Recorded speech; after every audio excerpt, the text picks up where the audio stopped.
Ketika ditugaskan, malaikat Jibril, engkau ditugaskan menyampaikan wahyu, ya wes. Ketika ada wahyu datang langsung disampaikan Nabi Muhammad. Tidak leyeh-leyeh, tidak malas, langsung totalitas, optimal, sungguh-sungguh, tidak balelo, tidak korupsi. Misal ada ayat, ini bagus ini, nggak perlu tak sampaikan ke Muhammad. Enggak. Jadi warga malaikat. Jadi para malaikat itu tidak ada ilmuwan, tidak ada profesor, tidak ada ahli-ahli spesialis, nggak ada. Karena semua ilmu yang malaikat punya langsung dari Allah.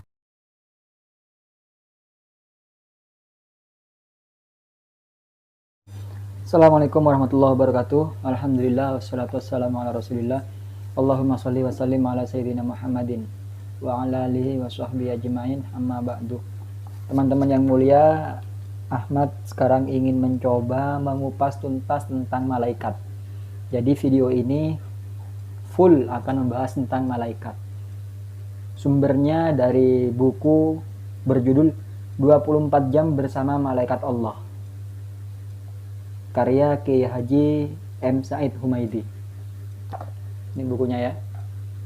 Kita bahas tuntas malaikat. 24 jam bersama malaikat Allah, kajian Al-Quran dan Al-Hadis. Pengertian malaikat. Malaikat diciptakan oleh Allah dari cahaya. Sebagaimana kata Aisyah, bahwa Rasulullah Shallallahu Alaihi Wasallam bersabda, "Khuliqatul malaikata min nur." Malaikat dicipta dari cahaya. Sedangkan jin dicipta dari nyala api dan manusia dicipta dari tanah. Rasulullah tidak menjelaskan yang dimaksud dengan cahaya itu cahaya yang seperti apa. Oleh karena itu kita tidak mampu memastikan jenis cahayanya. Apakah sinar X, violet, ultra, ungu atau apa dan seterusnya. Maka hal ini tidak perlu dibahas lebih jauh karena kita pun tidak akan mampu membahasnya. Diriwayatkan juga dari Ikrimah. Ikrimah ini ahli tafsir, muridnya Abdullah ibnu Abbas. Ikrimah ini seorang tabi'in. Beliau itu ahli tafsir. Beliau berkata, malaikat itu diciptakan dari cahaya kemuliaan. Dan iblis juga diciptakan dari api kemuliaan.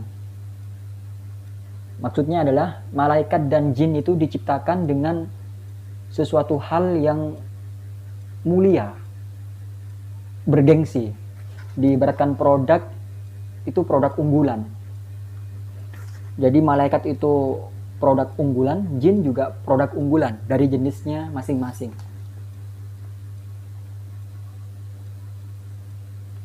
Lalu apakah kita bisa melihat malaikat? Di sini dijelaskan malaikat diciptakan dari cahaya yang sangat lembut. Maka secara logika mata manusia tidak akan sanggup melihat malaikat dengan wujudnya yang berupa cahaya itu. Namun kita bisa melihat malaikat ketika malaikat berubah menyamar menjadi manusia. Yang ketiga, sayap-sayap malaikat. Ini dijelaskan dalam Al-Quran bahwa malaikat ini punya ciri-ciri. Salah satunya dengan jumlahnya sayap-sayap. Ada yang punya 2 sayap, 3 sayap, 4 sayap. Bahkan ada yang lebih dari 4 sayap. Sebagaimana Jibril itu sayapnya 600. Jibril itu sayapnya 600.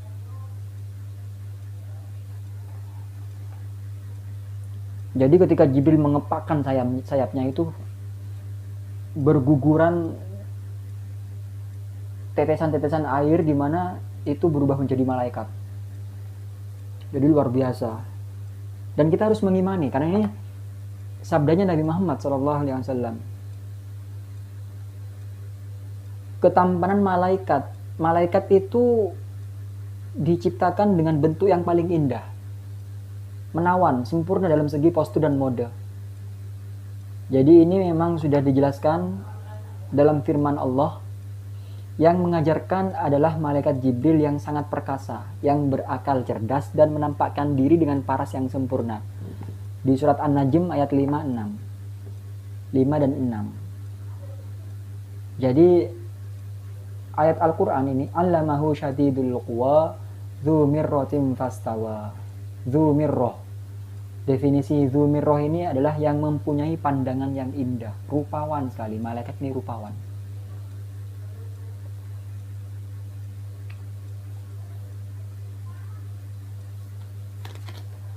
Jangankan kaum muslim, kaum non-muslim pun menilai malaikat ini sesuatu hal yang positif, yang rupawan, yang baik, yang elok. Jadi di Kristen, Yahudi, Buddha, Hindu, itu semuanya mendefinisikan malaikat itu dengan hal yang positif, rupawan, cantik, elok, perkasa. Keserupaan malaikat dengan manusia. Imam Muslim meriwayatkan dalam kitabnya, sahabat Jabir pernah berkata bahwa Rasulullah SAW pernah bersabda, telah diperlihatkan kepadaku ketika Mi'raj bahwa Nabi Musa itu berperawakan sedang, tidak terlalu tinggi, juga tidak terlalu gemuk. Sedangkan Nabi Isa itu wajahnya mirip dengan Urwah bin Mas'ud. Urwah bin Mas'ud ini sahabat Nabi, di mana memang parasnya tidak jauh berbeda dengan Nabi Isa.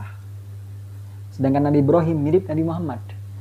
Sedangkan Ibrahim mirip dengan aku. Sedangkan Jibril ketika menjelma manusia mirip sekali dengan Dihya bin Khulaifah atau Dihya al-Kalabi. Ini diriwayatkan dari Sahih Muslim. Dihya bin Khulaifah ini ya tentu rupawan.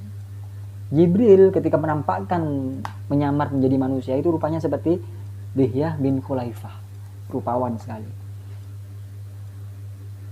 Ketika Jibril itu menyamar menjadi manusia, maka semua manusia bisa melihatnya secara kasat mata. Sebagaimana riwayat tentang pembahasan pondasi Islam. Apa itu iman, apa itu Islam, apa itu ihsan.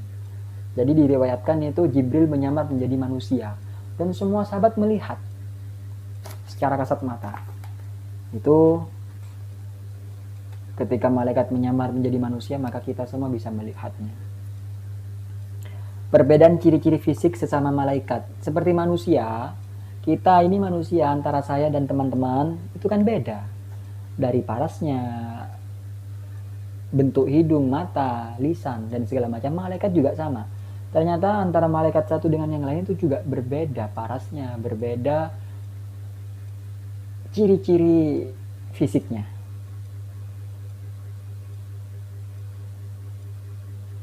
Bahkan profesinya pun juga berbeda-beda, ya kan? Malaikat Jibril fokus menyampaikan wahyu, malaikat yang lain fokus di job desk-nya masing-masing. Wa ma minna illa lahu maqamun ma'lum.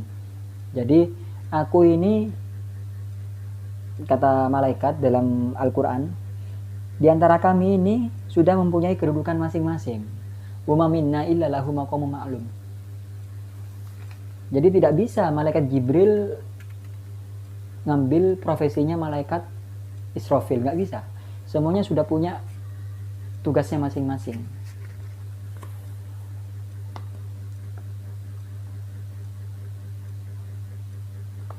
Sebagaimana manusia kan juga punya kemuliaan masing-masing. Nabi yang ratusan ribu itu, Rasul yang ratusan itu, lalu dipilih menjadi Rasul yang populer, ada 25. Lalu dipilih lagi, ada yang 4, ulul azmi. Lalu dipilih lagi menjadi uswatun hasanah. Jadi memang ada spesialisasi khusus. Dan yang paling mulia Nabi dan Rasul adalah Nabi Muhammad SAW. Sama seperti malaikat. Malaikat itu jutaan, jumlahnya miliaran, tidak terhitung. Kemuliaannya juga tertentu. Ada spesifikasi khusus sendiri. Dan yang paling mulia adalah malaikat Jibril. Dalam suatu hadis dijelaskan dalam kitab Dzurratun Nasihin, di sana dijelaskan Allah mengindahkan hari itu dengan adanya Jumat, mengindahkan bulan-bulan itu dengan adanya Ramadan, mengindahkan malaikat itu dengan adanya Jibril, mengindahkan para malaikat, para nabi, para rasul dengan adanya Nabi Muhammad, mengindahkan malam-malam dengan adanya Lailatul Qadar. Jadi mengindahkan langit dengan bintang, mengindahkan malaikat dengan adanya Jibril. Jibril ini adalah malaikat yang paling indah, yang paling spesial, yang paling mulia. Mengindahkan para nabi dan rasul dengan adanya Nabi Muhammad SAW. Nabi Muhammad adalah manusia mulia, Jibril adalah malaikat mulia. Malaikat itu tidak berjenis kelamin. Jadi ketika ada yang bilang malaikat itu jenis kelaminnya apa? Perempuan, salah. Malaikat itu laki-laki, juga salah. Tidak berjenis kelamin, jangan sebut laki-laki, jangan sebut perempuan. Jadi kaum musyrik itu dulu menegur Nabi Muhammad, mana itu putrinya Allah, maksudnya malaikat, mana anak gadisnya Allah itu, anak perempuannya Allah itu, yang perempuan. Apakah Tuhan mempunyai anak-anak perempuan yang dimaksud malaikat? Jadi disanggah sama Nabi Muhammad. Tidak. Allah itu lam yalid wa lam yulad, tidak beranak dan tidak punya orang tua. Memang Allah itu wahidun ahadun ahad, lam yalid wa lam yulad. Jadi malaikat itu tidak berjenis kelamin. Jangan dianggap malaikat itu perempuan. Jangan dianggap karena ada bidadari yang perempuan maka malaikat itu laki-laki. Jangan, tidak berjenis kelamin. Malaikat tidak pernah makan dan tidak pernah minum. Suatu ketika malaikat itu bertamu ke Nabi Ibrahim. Nabi Ibrahim itu punya kebiasaan, punya sunnah, di mana beliau itu tidak mau makan kecuali ada temannya. Jadi Nabi Ibrahim itu sangat mulia sekali. Beliau selalu mencari orang untuk bertamu ke rumahnya. Lalu ketika ada orang yang bertamu ke rumahnya, mesti dikasih makan. Dan Nabi Ibrahim mesti makan bersama. Nabi Ibrahim tidak pernah makan sendirian. Suatu ketika Nabi Ibrahim lapar, tapi di rumah tidak ada tamu. Akhirnya nyari orang untuk bertamu ke rumahnya. Ayo ke rumah. Diajak makan bersama. Lah suatu ketika ada malaikat bertamu ke Nabi Ibrahim untuk menjelaskan perihalnya kaum Nabi Lut, keponakannya. Nah, kebiasaan Nabi Ibrahim ngasih makan ke tamunya, yang tak lain adalah malaikat. Disuguhi makanan daging segala macam, tidak dimakan. Nabi Ibrahim takut, loh ini tamu kok nggak makan, mencurigakan, takut. Akhirnya malaikat menangkan, tenanglah Ibrahim, aku adalah malaikat dan aku tidak makan tidak minum.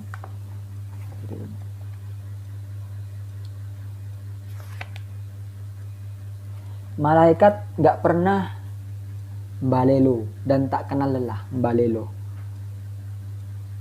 Jadi malaikat itu tak pernah ragu, tak pernah lelah. Mereka full ibadah. Mereka itu ya malaikat. Ketika ditugaskan, malaikat Jibril, engkau ditugaskan menyampaikan wahyu, ya wes.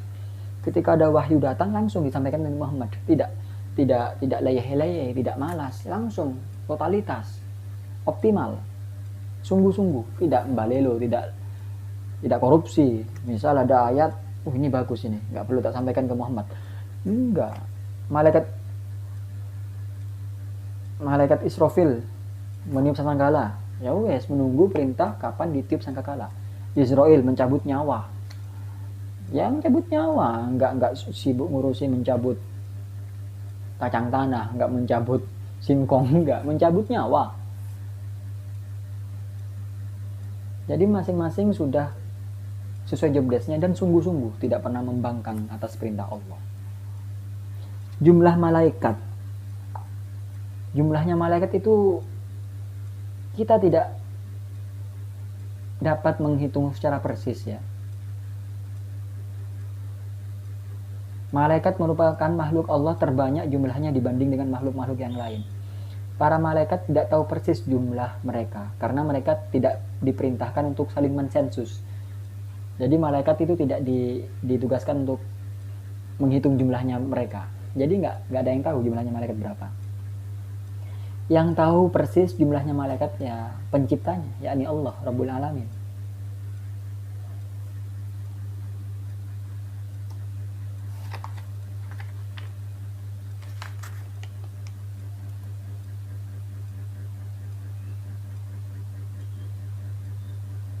Nah, kalau mau mereka-reka, kalau mau mengira-ngira, kita coba ambil landasannya dari hadis Nabi ketika Isra Mi'raj. Ketika Nabi Mi'raj itu mentok ke Baitul Ma'mur. Di paling atas, di sana ada masjid Baitul Ma'mur. Di mana tiap hari malaikat yang datang dan sholat di Baitul Ma'mur ini 70.000 malaikat. Hari Senin masuk 70.000 malaikat. Ini nggak keluar, keesokannya masuk lagi 70.000 malaikat.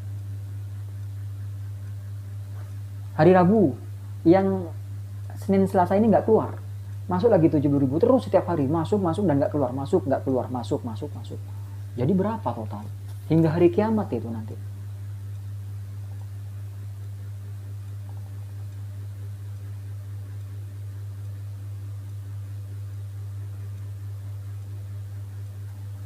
Iya.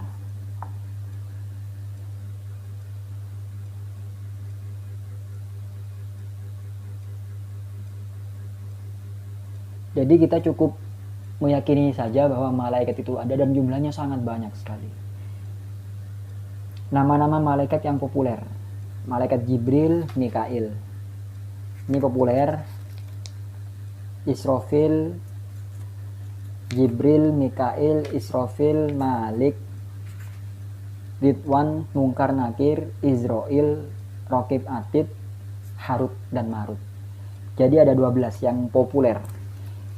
Jibril, Mikail, Israfil, Malik, Ridwan, Munkar Nakir, Izrail, Raqib Atid, Harut dan Marut. Wafatnya para malaikat. Jadi malaikat juga wafat.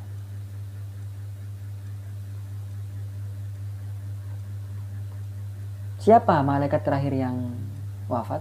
Yaitu Izrail. Ketika sangkakala ditiup oleh Israfil, maka matilah semua makhluk. Tersisa Israfil dan Izrail. Setelah meniup sangkakala, Israfil dicabut nyawanya oleh Izrail, mati.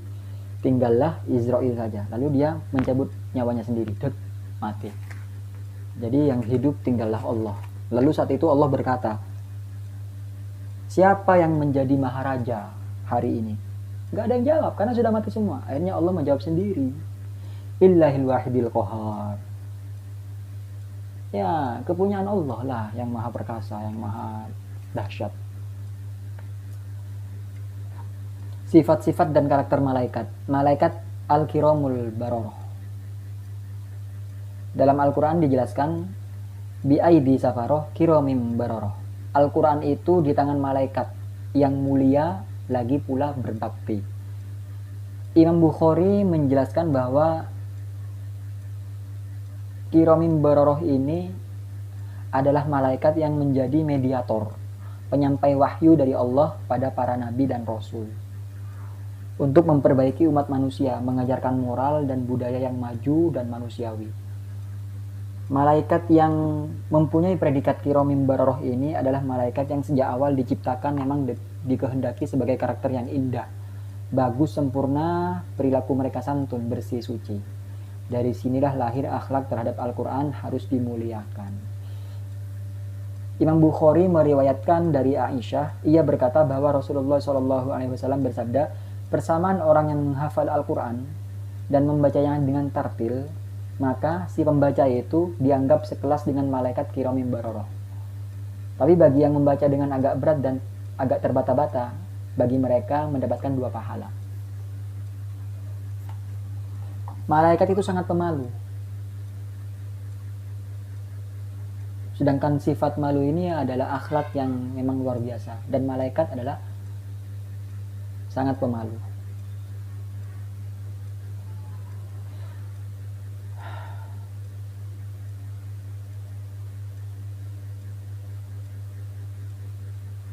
Nabi pernah bersabda yang diriwayatkan Imam Muslim dari Aisyah.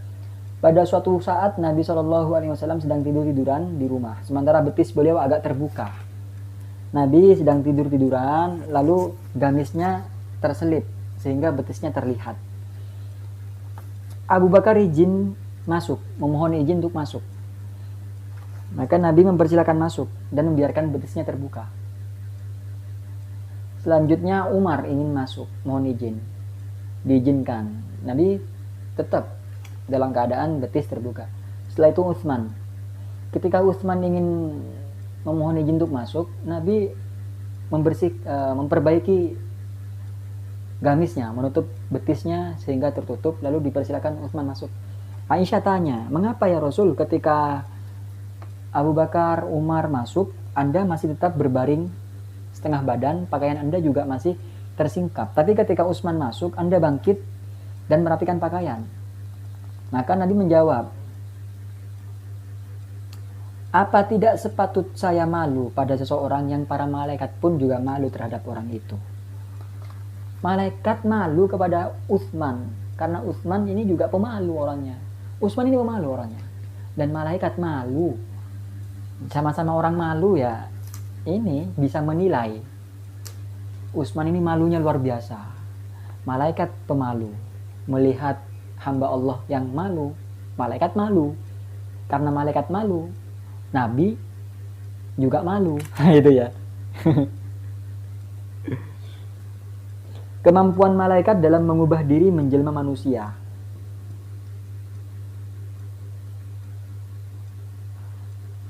Nabi pernah bersabda bahwa malaikat kalau ingin mengubah bentuk aslinya, mereka suka menjelma dalam bentuk manusia. Contohnya ketika malaikat menemui Maryam binti Imran untuk memberi keturunan Nabi Isa.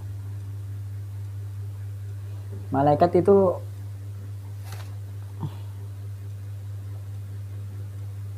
diberikan kemampuan, diberi anugerah untuk mengubah dirinya, menjelma menjadi apa saja yang mereka sukai.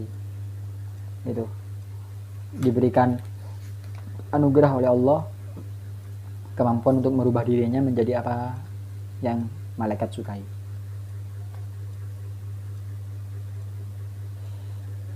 Ketika juga saat malaikat menghampiri Nabi Lut, malaikat itu menjelma menjadi pemuda yang rupawan, rupawan, berparas tampan, gagah, sempurna dengan dua misi. Pertama, untuk menguji umat Nabi Lut, dan yang kedua untuk memberi kabar pada Lut bahwa akan meniupkan musibah. Malaikat Jibril tiap kali datang menemui Rasulullah SAW seringkali berubah-ubah penampakan.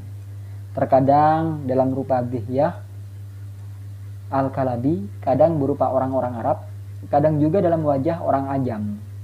Pendek kata, ia merubah penampilan wajah sesuka maunya. Jadi malaikat Jibril itu tidak hanya mengubah wajahnya pada satu sosok saja, tapi berubah-ubah sesuka hatinya saja. Jadi malaikat itu diberikan anugerah oleh Allah untuk mengubah dirinya menjelma menjadi siapapun yang ia suka. Tentu yang rupawan.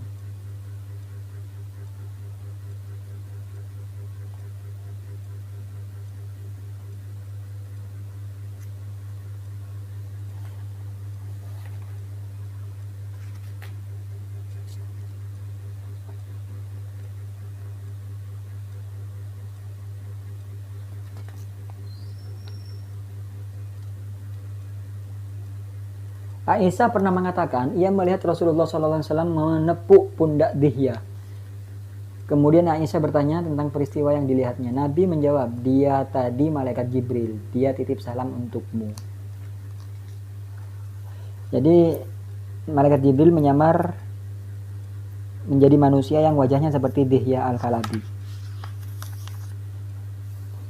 Sama seperti dalam kisah seorang bandit yang telah membunuh 99 orang. Kemudian ia bertanya, aku ingin bertobat. Apakah tobatku diterima? Lalu orang yang ditanya ini nggak gena jawabnya. Dia jawab, nggak bisa. Dosamu udah banyak. Tobatmu nggak akan diterima. Akhirnya dibunuh juga orang itu. Ini aku mau tobat kok malah ngasih kabar yang tambah meresahkan. Akhirnya dibunuh menjadi genap 100. Akhir cerita si bandit masih bisa bertobat, tapi ia harus pergi ke suatu tempat yang jauh, pergi ke tempat yang lebih baik. Dalam tengah perjalanan, si bandit ini mati. Akhirnya malaikat ini berdiskusi, antara malaikat rahmat dan malaikat azab berdiskusi. Ini, kata malaikat azab, ini makhluk ini sering bermaksiat, sudah membunuh banyak orang, harusnya ini di neraka. Tapi kata malaikat rahmat, oh tidak bisa, ini harus masuk ke surga karena ia sudah bertobat. Meski belum nyampe ke tujuan, meski belum terlaksana. Akhirnya datang malaikat lain yang menjadi hakim untuk memutus perkara si bandit. Putusannya si bandit itu masuk surga karena niatnya bertobat. Jadi niat saja sudah bisa menjadikan ia ahli surga, niat tobat. Padahal belum melakukan tobat, niat saja sudah bisa. Ada riwayat lain, ketika meninggal di tengah-tengah itu diukur sama malaikat azab. Coba kita ukur, lebih dekat mana antara tujuan atau masih asal. Ketika diukur, akhirnya diseret oleh malaikat untuk lebih dekat ke tujuan, masuk surga. Perlu diketahui, ketika bersengketa malaikat itu antara malaikat rahmat dan malaikat azab, mereka dalam keadaan menjelma menjadi manusia. Nah ini sama juga seperti kisah 3 orang Bani Israel, si Kusta, si Botak, dan si Buta. Jadi kisahnya ini luar biasa sekali. Ini tentang rasa syukur, masing-masing diberi kesempatan sembuh melalui malaikat yang menjelma juga manusia. Ini kisah-kisah tentang malaikat menjelma menjadi manusia. Kecepatan jelajah malaikat. Selama ini para ilmuwan hanya mengetahui kecepatan jelajah sinar yang mencapai 186.000 km per detik. Sedangkan kecepatan malaikat ribuan kali kecepatan jelajah sinar. Tidak bisa diukur dengan alat atau kemampuan otak manusia. Kalau ada seorang ilmuwan ahli fisika menghitung berapa kecepatan jelajah malaikat atau buruk, sebenarnya ini hanya langkah pendekatan saja, tidak bisa dijadikan patokan valid. Ketika Nabi selesai Isra dan Mi'raj, ada yang menanyakan berbagai hal berkaitan dengan Isra Mi'raj. Nabi menjawab pertanyaan yang telah dijawab, tapi ketika beliau ditanya berapa kecepatan jelajah buruk, beliau tidak bersedia menjawab.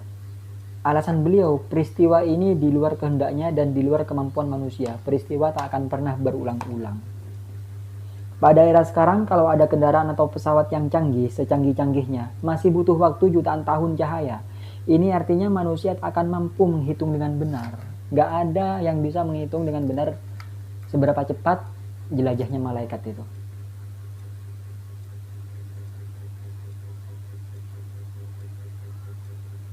Ilmu malaikat.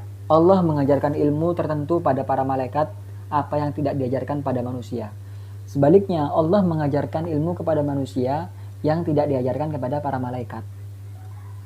Contoh kasusnya dalam firman Allah, وَعَلَّمَ آدَمَ الْأَسْمَاءَ كُلَّهَا ثُمَّ عَرَضَهُمْ عَلَى الْمَلَائِكَةِ فَقَالَ أَنْبِئُونِي بِأَسْمَاءِ هَؤُلَاءِ إِنْ كُنْتُمْ صَادِقِينَ قَالُوا سُبْحَانَكَ لَا عِلْمَ لَنَا إِلَّا مَا عَلَّمْتَنَا Innaka antal alimul hakim. Ini kisah tentang penciptaan Nabi Adam. Malaikat ini bertanya kepada Allah, ya Allah, kenapa engkau menciptakan makhluk lain sedangkan kami ini sudah memujimu siang dan malam? Aku lebih tahu daripada kalian, kata Allah. Lalu ketika Adam diciptakan, Allah mengajari Adam ilmu manusia. Sekarang Allah menguji, coba malaikat terangkan benda-benda apa ini, ilmu manusia.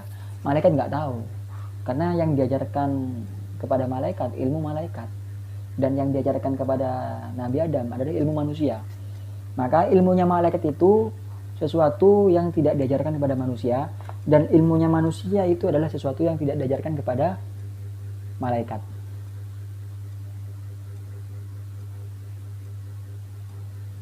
Malaikat memang super hebat, ini komentar manusia. Tapi supernya malaikat itu semata-mata karena diajari oleh Allah. Apa yang diajarkan kepadanya itulah yang menjadi ilmunya. Allah tidak memerintahkan pada malaikat untuk menyelidiki rahasia alam semesta. Maka mereka tak butuh laboratorium atau apapun. Jadi warga malaikat, jadi para malaikat itu tidak ada ilmuwan, tidak ada profesor, tidak ada ahli-ahli spesialis, nggak ada. Karena semua ilmu yang malaikat punya langsung dari Allah. Nah, kalau manusia,